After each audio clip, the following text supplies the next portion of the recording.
Apocalipse, capítulo 1, versículos 4 a 8, passagem da palavra do nosso Deus que diz: João, às 7 igrejas que se encontram na Ásia, graça e paz a vós outros, da parte daquele que é, que era e que há de vir, da parte dos 7 espíritos que se acham diante do seu trono, e da parte de Jesus Cristo, a fiel testemunha, o primogênito dos mortos e o soberano dos reis da terra. Àquele que nos ama e pelo seu sangue nos libertou dos nossos pecados e nos constituiu reino, sacerdotes para o seu Deus e Pai. A Ele a glória e o domínio pelos séculos dos séculos. Amém. Eis que vem com as nuvens, e todo olho o verá, até quantos o traspassaram. E todas as tribos da terra se lamentarão sobre ele, certamente. Amém. Eu sou o Alfa e Ômega, diz o Senhor Deus, aquele que é, que era e que há de vir, o Todo-Poderoso. Vamos orar mais uma vez? Abençoe, ó Pai amado, a leitura da Tua palavra e a exposição dela neste momento. Ilumine nossos corações, nossas mentes. Dá-nos compreensão das grandezas da Tua palavra, em especial deste livro e desse texto que nós lemos. Em nome de Jesus. Amém, Senhor Deus. Continuando, meus queridos, a exposição do livro de Apocalipse, relembrando apenas o versículo 3 que nós já meditamos, que diz: bem-aventurados aqueles que leem, ou aquele que lê, e aqueles que ouvem as palavras da profecia e guardam as coisas nela escritas, pois o tempo está próximo. Uma bem-aventurança para quem lê e para quem ouve, para quem presta muita atenção. O Apocalipse é um livro para se prestar muita atenção. Embora a mensagem dele seja essencialmente simples, os detalhes são extremamente ricos e muito preciosos. E estes versículos que nós lemos aqui, os versículos 4 a 8, são uma espécie de Apocalipse em miniatura. Resumem praticamente todos os principais temas do livro inteiro. Na introdução desta série, eu falei a respeito de alguns números, especialmente um número que se destaca muito no Apocalipse, que é o número 7. Aliás, esse número é responsável pela divisão do livro. Eu disse aqui que o livro não é para ser lido através como se fosse uma sequência cronológica, mas deve ser lido em sessões ou em ciclos recapitulativos. E nós teremos oportunidade de falar sobre isso em outros momentos. Mas hoje, nesse texto, o destaque não está tanto no 7, embora ele apareça de uma maneira bem interessante, mas o destaque aqui está no 3. A estrutura trinitária, ou trinária, mas trinitária, mais cristã, desta passagem é extraordinária. Eu não sei quantos de vocês já perceberam isso meditando, olhando com calma nesse livro, ou nesse texto especificamente. A fim de facilitar a compreensão dos irmãos, eu vou mostrar aqui um quadro que vai nos ajudar a ter uma ideia dessa estrutura trinitária desse texto. Ou seja, a Trindade aparece o tempo todo, não apenas como um conceito, mas acima de tudo como prática, como efeito, aquilo que a Trindade faz. Eu fiz uma espécie de estruturação, eu espero que os irmãos consigam visualizar, para ter uma noção de como funciona, como a cada momento há 3 elementos sempre em relacionamento aqui nesse texto. Observe, começa assim: João, às 7 igrejas que se encontram na Ásia, aqui está então a saudação, graça e paz a vós outros. Quem está mandando essa saudação? Quem está dizendo graça e paz a vós outros? A Trindade.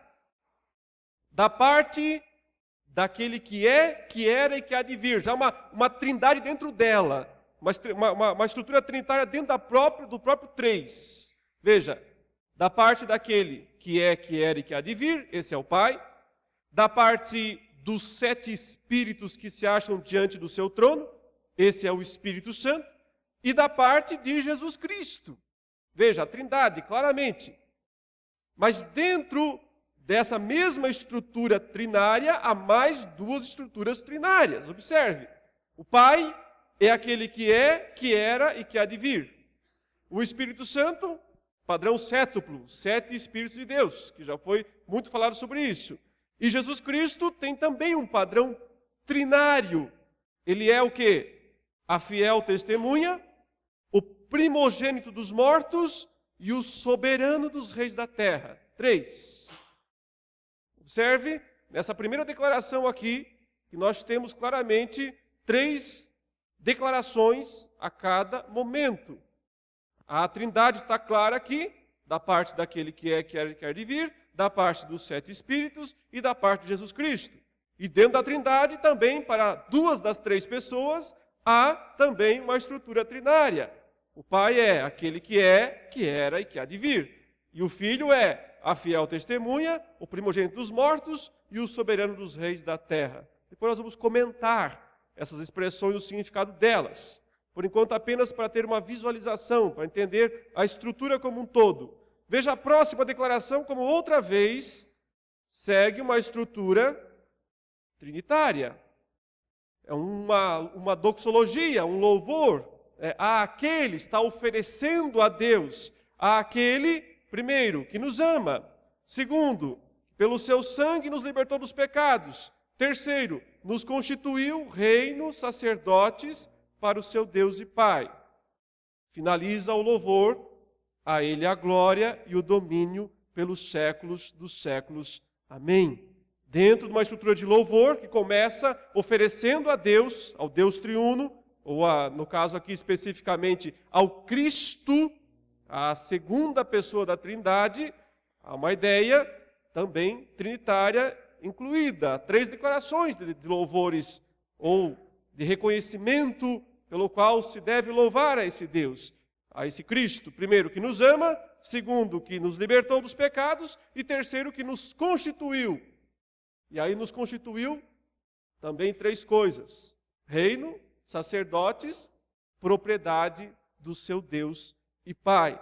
A Ele a glória e o domínio pelos séculos dos séculos é a expressão de louvor que volta ao início, ao aquele. Veja a próxima estrutura, outra vez, temos também essa ideia. Uma declaração sobre a brevidade da vinda de Cristo. Ele diz que Ele vem com as nuvens, e aí 3 eventos serão claros. Primeiro, todo olho o verá.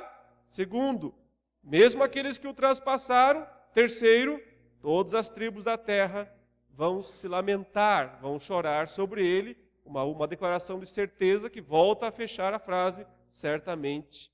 Amém. A próxima, que é a quarta, e é interessante porque nós temos estruturas aqui trinárias ou trinitárias, mas são 4. 4 mais 3, 7. Observe aqui, a última delas diz: eu sou o alfa e ômega. Quem está falando isso? O Senhor. Diz o Senhor Deus. Então, o que diz o Senhor Deus? Ele diz 3 coisas. Eu sou o alfa e o ômega, primeiro. Segunda coisa que ele diz: eu sou aquele que é, que era e que há de vir. E a terceira coisa que ele diz: eu sou o Todo-Poderoso. Do início ao fim, do versículo 4 ao versículo 8, nessa estrutura, nesse resumo do Apocalipse, nós temos o tempo todo o número 3 aparecendo nas divisões, na estruturação das frases, que aponta para o quê? Para a existência de um Deus triuno. Deus é o Pai, o Filho e o Espírito Santo. E cada uma dessas 3 pessoas participa ativamente na obra da salvação da sua igreja. Cada uma dessas 3 pessoas merece a mesma honra, a mesma glória, o mesmo louvor. E cada uma dessas 3 pessoas está dedicando, está dizendo às 7 igrejas da Ásia que deseja que elas tenham graça e paz. Assim é a saudação. Assim nós percebemos de cara aqui uma estrutura muito interessante que o Espírito Santo de Deus inspirou o apóstolo João para que ele registrasse as coisas desta maneira. Agora vamos considerar o texto em si mesmo, vamos ver o que ele tem a nos ensinar. Olhemos então, primeiro, o versículo 4, que é a saudação. Quem está escrevendo o livro? João, o apóstolo. Para quem? Para as 7 igrejas que se encontram na Ásia. Ou seja, havia 7 igrejas lá na Ásia Menor, na região da Turquia. Elas são citadas várias vezes, nós conhecemos. Eram igrejas como a nossa. Imagine essa região aqui de São Paulo. Nós temos muito mais do que 7 igrejas, obviamente. Mas digamos que houvesse apenas 7 igrejas nessa região. Ou então, que 7 dessas igrejas, como era o mais exato, foram destinatárias deste livro, que é o Apocalipse. Ele foi enviado para essas 7 igrejas. Portanto, são igrejas reais, são igrejas físicas, são igrejas compostas de pessoas que estavam lá no primeiro século, louvando a Deus, obedecendo sua palavra, mas ao mesmo tempo sendo perseguidas essas pessoas, ou essas igrejas. Portanto, tudo que é escrito no Apocalipse, antes de tudo, tem que fazer sentido para aquelas igrejas. Mas como é a palavra de Deus inspirada, também precisa fazer sentido para todos os tempos. Mas eu não posso tentar encontrar o significado do Apocalipse hoje, deixando de lado o significado do Apocalipse para as igrejas do século I. Porque então eu estaria invertendo a ordem dos fatores e perdendo o significado do texto. Precisamos entender o que significava lá, para depois também entender o que significa hoje, o que significa aqui.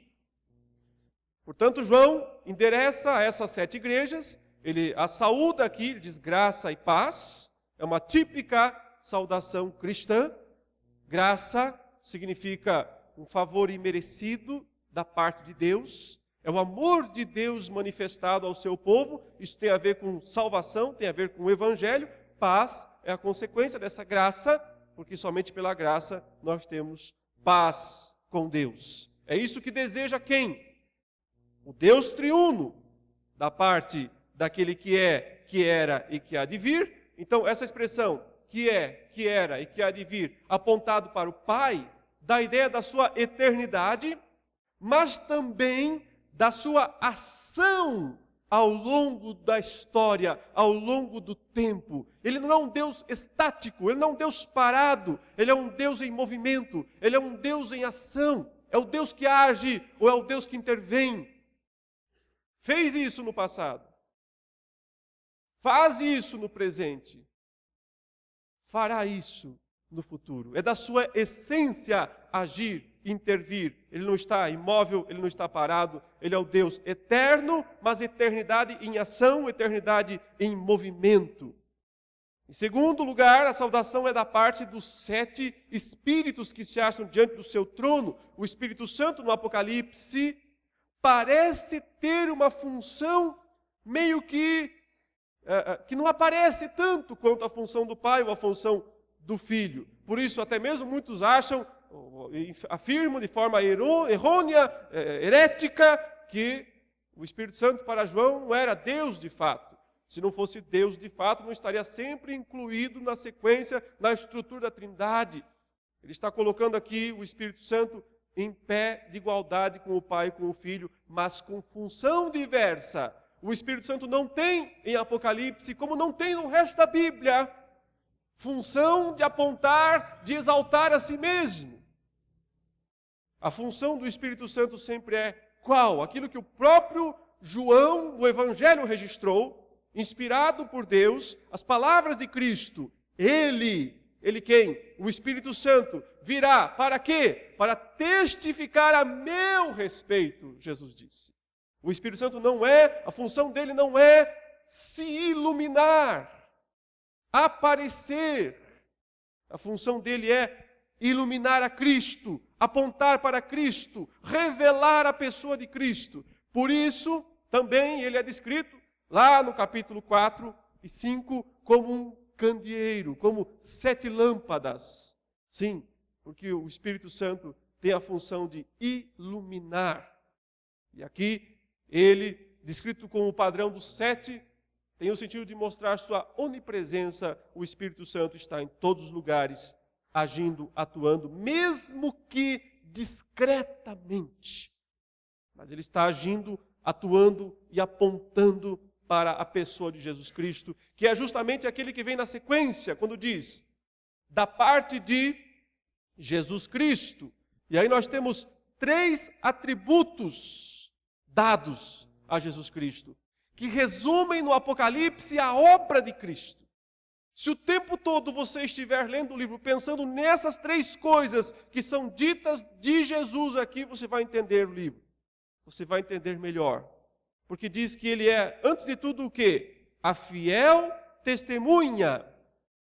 O mártir fiel. Testemunha, na língua grega, a palavra é mártir. Tem o sentido daquele que testifica aquilo que viu, aquilo que sabe, sustenta o seu testemunho até o fim, disposto está a morrer por isso. A fiel testemunha, ou o testemunho de fé que Cristo deu, foi justamente sua morte, sua vida e sua morte. Seu viver irrepreensível, seu viver sem pecado, como o cordeiro sem defeito, sem mancha, que ele aparece no capítulo 5 como um cordeiro, como tendo sido morto, ele que toma o livro da mão direita de Deus. Portanto, Cristo, por ser a fiel testemunha, significa aquele que viveu de forma irrepreensível e aquele que morreu de forma absolutamente injusta. Não merecia a morte que sofreu, mas precisava sofrer essa morte, precisava morrer para poder salvar o seu povo. Por isso, o primeiro grande atributo de Jesus é a testemunha fiel. O homem fiel que morreu. O homem santo, justo, perfeito, mas que não obstante precisou morrer e morreu. Mas ele não é apenas a testemunha fiel, ele também é quem? O primogênito dos mortos. Quer dizer, o primeiro a ressuscitar. O primeiro a vencer a morte. Apontando, portanto, para a sua ressurreição. A morte de Cristo, a ressurreição de Cristo são centrais no Apocalipse. Por isso ele não está falando das coisas sempre futuras. Na maioria das vezes, ele está falando das coisas passadas e mostrando justamente o que Cristo fez, sua obra, sua vida, sua morte e sua ressurreição. Primogênito quer dizer o primeiro deles. É claro que outras pessoas ressuscitaram antes de Cristo, não foi? Lázaro, por exemplo, o próprio Cristo ressuscitou Lázaro. Então, como é que Jesus pode ser o primogênito dos mortos, quer dizer, o primeiro a ressuscitar, se outros já ressuscitaram antes dele? Como entendemos isso? No sentido de que ele foi o primeiro a vencer a morte definitivamente. Lázaro foi ressuscitado por Cristo, mas voltou a morrer.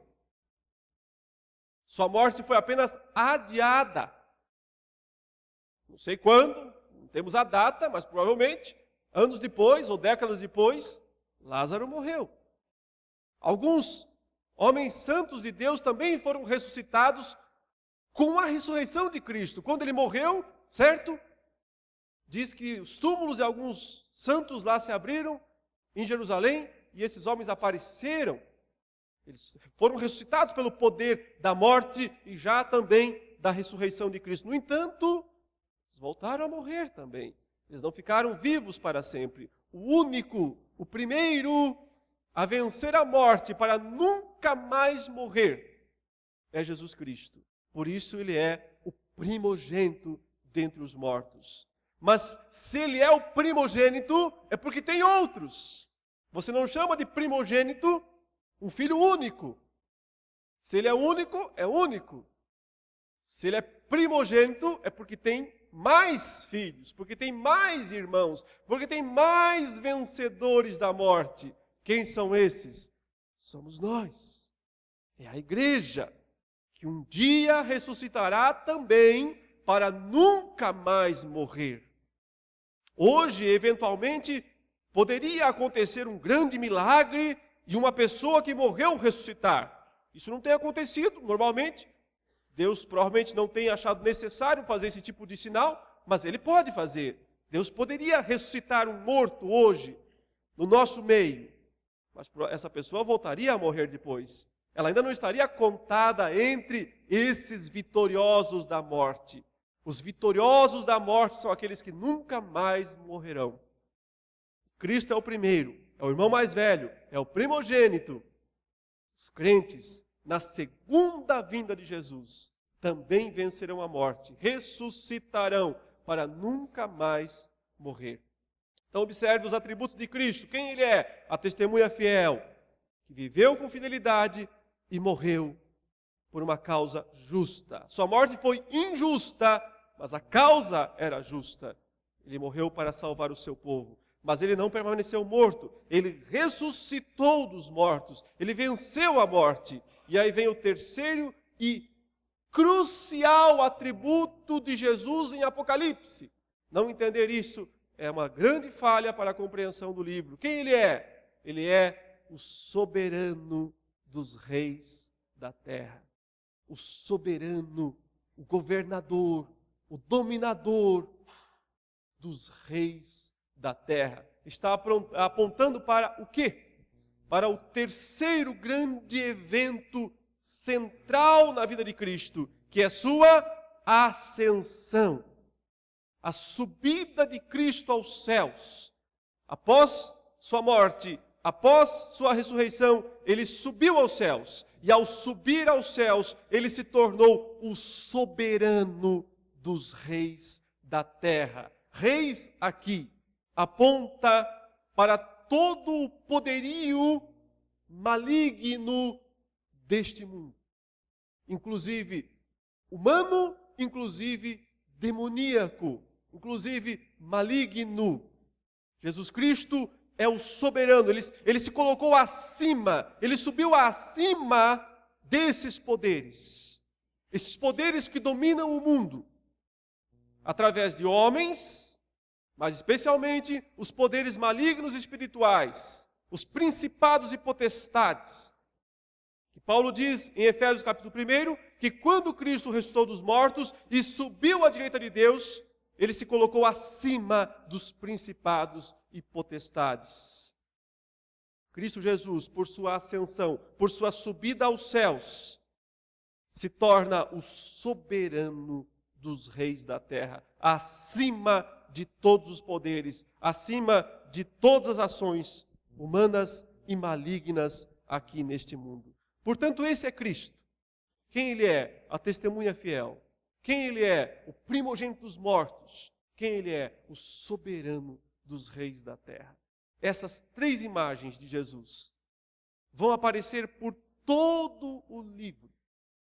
E elas são a chave para entender a pessoa de Cristo no livro do Apocalipse, mas também o próprio livro do Apocalipse. Então, em seguida, vem uma declaração de louvor, uma doxologia, um hino de louvor a esse Deus triuno, mas especialmente a esse Jesus, a testemunha fiel, o primogênito dos mortos, o soberano dos reis da terra. É um hino de louvor que diz àquele, ou seja, a esse Jesus, que nos ama. O amor incondicional de Cristo por nós. É o grande destaque aqui. Um amor indescritível, imensurável, incompreensível. Porque que razões teria esse homem, Deus, Jesus Cristo, para nos amar? Nenhuma. Um amor indescritível, imensurável e incompreensível. Por isso cabe da nossa parte louvor por esse amor, que se manifestou concretamente no seu sacrifício, no seu sangue. Pelo seu sangue nos libertou dos nossos pecados. Ele resolveu o grande problema da nossa vida, o grande problema da nossa existência. Qual é o grande problema da nossa existência? É falta de dinheiro?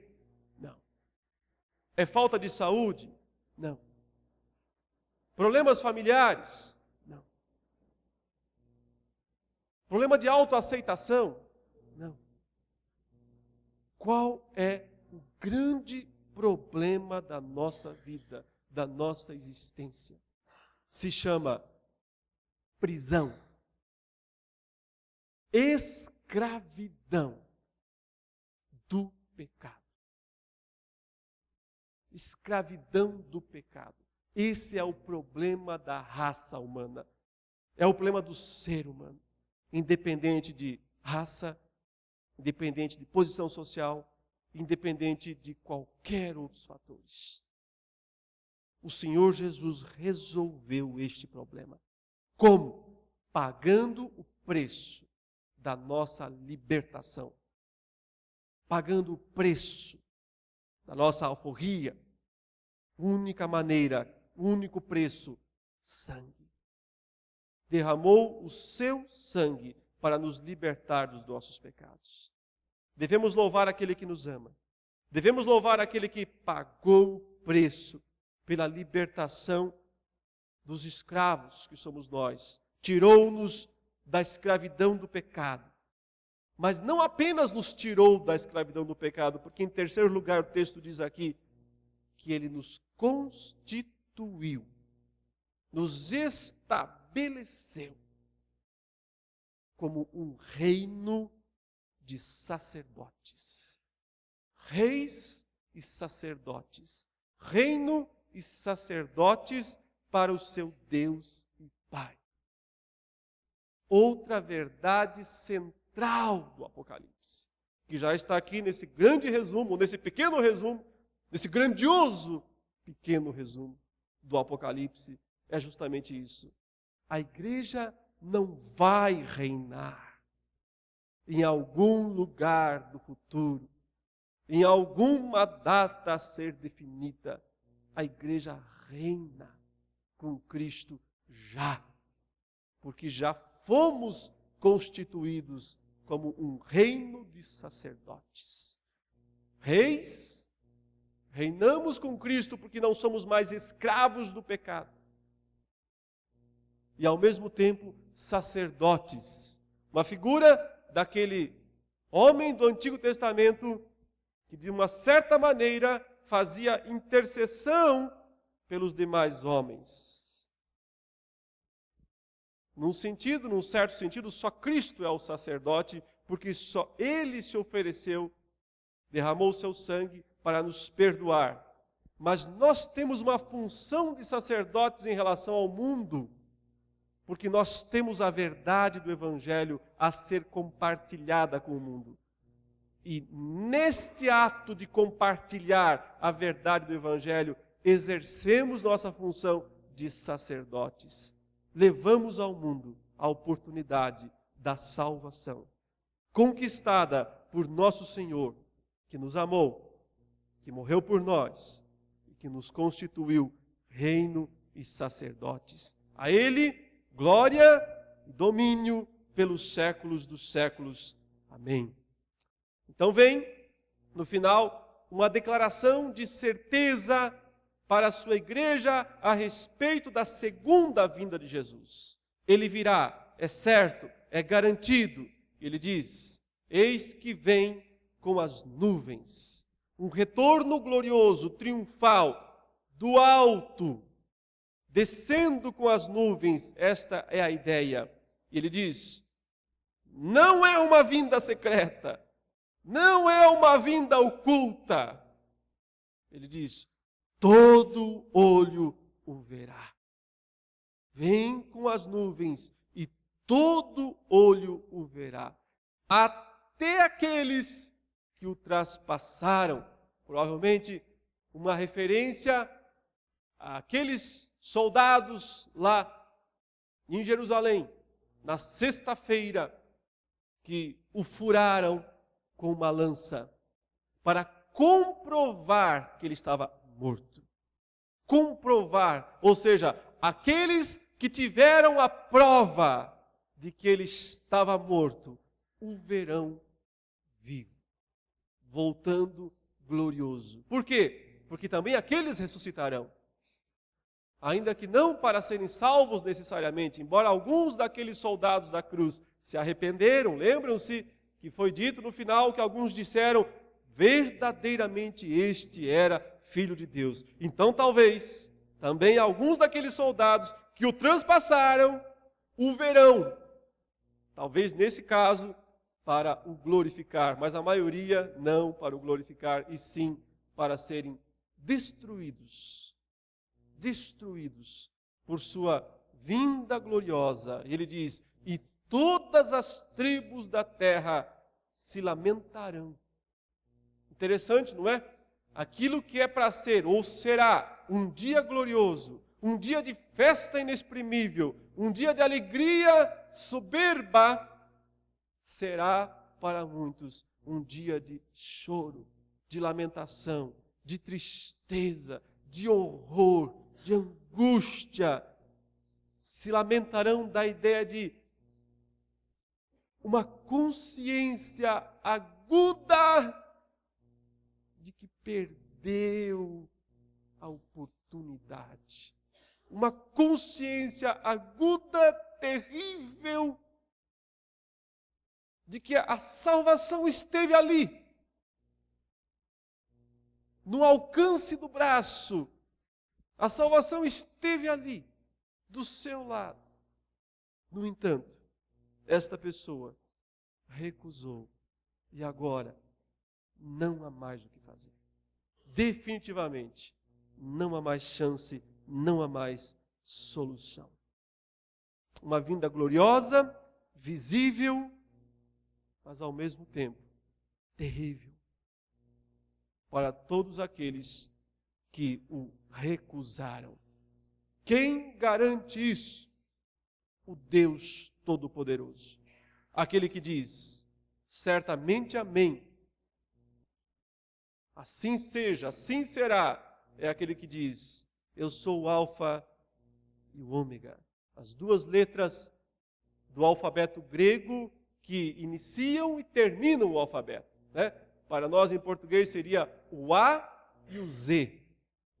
Eu sou o A e o Z. Eu sou o Alfa e o Ômega. Da ideia de que Deus é o começo e o fim.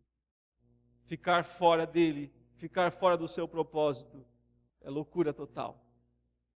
Porque ou você está incluído nesse propósito, ou então você só vai receber os lamentos, ou vai ser o lamentador. Eu sou o Alfa e o Ômega, diz o Senhor.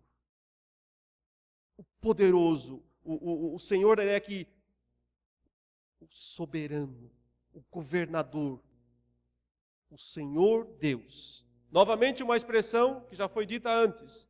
Aquele que é, que era e que há de vir. O Deus eterno em ação, trabalhando no passado, no presente e no futuro. Pois para Ele não há nem passado, nem presente, nem futuro. Ele é o Deus que age em todo o tempo. E a última declaração é essa, que pode fazer todas essas coisas. O Todo-Poderoso. O que nós aprendemos, meus queridos, com esses ensinos condensados aqui neste texto? Aqui eu coloco as grandes verdades do Apocalipse resumidas nestes 5 versos para nós guardarmos. Primeira grande verdade, portanto, o livro foi escrito para 7 igrejas físicas da Ásia. Portanto, precisava e precisa ter significado para elas. Primeiro para elas, depois para nós. Segunda grande verdade deste texto, o Deus Trino ou Triuno agiu, está agindo e agirá para o bem de sua amada igreja. Ele trabalha porque Ele ama essa igreja, porque Ele quer essa igreja com Ele. Por isso Ele está trabalhando intensamente, desde sempre e para sempre, para o bem desta igreja. Terceira grande verdade desta passagem ou do Apocalipse como um todo: Jesus Cristo, através dos seus 3 maiores momentos, sua morte, sua ressurreição e sua ascensão, conquistou uma vitória estrondosa sobre as forças das trevas, para o bem do seu povo. Por causa do seu povo, por amor ao seu povo, para salvar o seu povo, Jesus Cristo, através da sua morte, ressurreição e ascensão, venceu. Em quarto lugar, através do sangue desse Jesus Cristo, da testemunha fiel, do primogênito entre os mortos, do soberano dos reis da terra, o sangue dele, que é a prova do seu amor, através deste sangue, o povo dele está reinando com Cristo. O povo dele, agora mesmo, no céu e na terra. No céu, a igreja triunfante reina com Cristo. Na terra, a igreja, ainda que militante, ainda que debaixo de tribulação, ainda que debaixo de todo sofrimento, continua reinando com Cristo, porque foi constituído reino e sacerdotes. E finalmente, meus irmãos, a vinda de Jesus Cristo será em breve. Essa tem que ser a expectativa do crente o tempo todo. Nunca pode pensar, vai ser daqui 1000 anos, vai ser daqui 2000 anos. É da natureza da fé. É da natureza do cristianismo esperar a vinda imediata, urgente de Jesus Cristo. Então ela será breve e totalmente visível para toda a terra. Porém, marcará uma clara divisão. Para uns será um dia de extrema alegria e felicidade. Para outros será um dia de terrível lamento e tormento. E essas coisas acontecerão com toda certeza, porque quem garantiu é Deus, o Todo-Poderoso, o que é, o que era e o que há de vir. Oremos ao nosso Deus. Senhor, Deus de toda a glória, Deus de todo o poder, ajuda-nos a cada dia, ó Pai, entendermos mais as grandezas da Tua Palavra, especialmente esse livro fantástico, esse livro extraordinário, que Tu concedeste ao Teu povo, ó Deus, como um tesouro perene, no qual nós sempre podemos buscar novas fontes, novas riquezas, que não só, Pai, glorificam o Teu nome, mas também servem para nossa instrução, para nosso alento, para nosso conforto, para nossa esperança. Que possamos, ó Pai, ao estudar e meditar nas grandezas desse livro, entender que Tu és o Deus Todo-Poderoso, o soberano dos reis da terra. E entender também a nossa missão aqui neste mundo, missão que devemos desempenhar com todo o zelo, com todo o empenho, sabendo, Deus, ó Pai, que mesmo em meio às lutas e às tribulações, nada, nem ninguém, poderá tirar a nossa vitória no Senhor. Abençoe-nos, ó Pai, nesse dia, ainda mais. Nós oramos em nome do Senhor Jesus. Amém.